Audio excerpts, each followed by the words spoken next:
Robin Yin es uno de los principales autores en la investigación con estudio de casos. Es sin duda una referencia casi obligatoria para todos los que utilizan esta metodología de investigación. Yin señala que el estudio de casos es contexto de la vida real, especialmente cuando los límites entre el fenómeno y su contexto no se ven claramente. En el siglo XIX, Lepley y sus discípulos aplicaron exactamente el estudio de casos como método monográfico, como lo denominaban, al estudio de las familias obreras en Francia y otros países europeos. Lepley sostenía que la sociedad no podía estudiarse en su totalidad, sino a partir de sus componentes fundamentales, la familia, constituyendo a la familia de la clase obrera un objeto de estudio.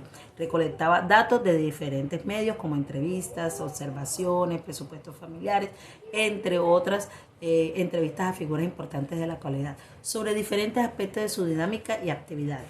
Todo esto le permitía elaborar monografías sobre cada familia, así como elaborar tipologías y comparaciones entre diferentes oficios y regiones, por ejemplo.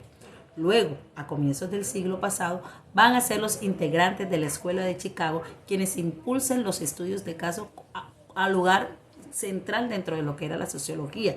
Los primeros estudios serían elaborados en las nuevas escuelas de trabajo social y sociología.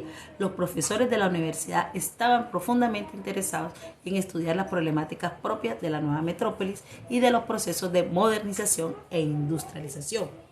Posteriormente, los estudios de casos serán criticados desde una perspectiva positivista, relegados en beneficio de la investigación por encuestas y limitados a fines exploratorios preliminares.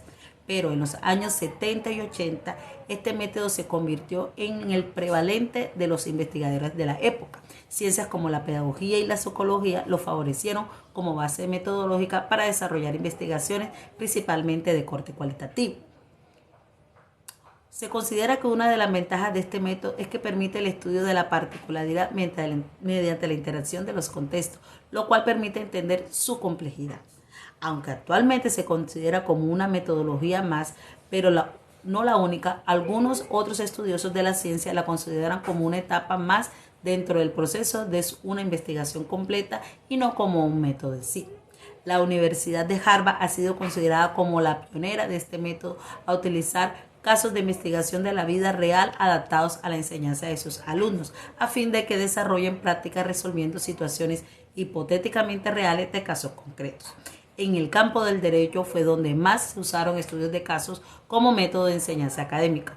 De hecho, en la actualidad se siguen utilizando para la enseñanza. Esta metodología rápidamente se fue extendiendo hacia la enseñanza de otras áreas como la ética, la medicina, la psicología, la sociología. Además, también ganó terreno ya que en países como Canadá y México se adoptó su uso también en algunas de sus universidades. Como método, la investigación social, los estudios de casos retoman sus orígenes a los estudios de Federico Lepley sobre la familia hace ya 2 siglos, y en su historia figuran luminarias como Ernest Barr, Ernest Burger, Luz Weir, William Thomas White, George Herbert, Amber Bloom y Florian, entre otros. Pero otra parte de la mayoría de los metodólogos y de los científicos sociales los consideran como un método poco fiable científicamente, otorgándoles apenas un papel auxiliar y devaluándolo al desarrollo del conocimiento científico. Muchas gracias.